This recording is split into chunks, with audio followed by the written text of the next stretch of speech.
What's the meaning of bearish?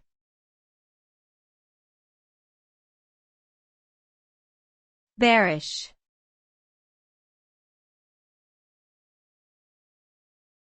Bearish.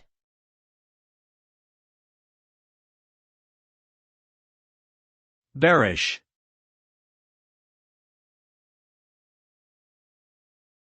Bearish.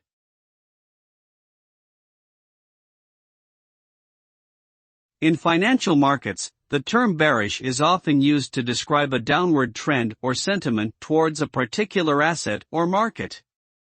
This means that investors or traders are pessimistic about the future prospects of that asset or market and expect its value to decline over time. When someone is described as bearish, it means they hold a negative outlook on the future of a particular asset or market.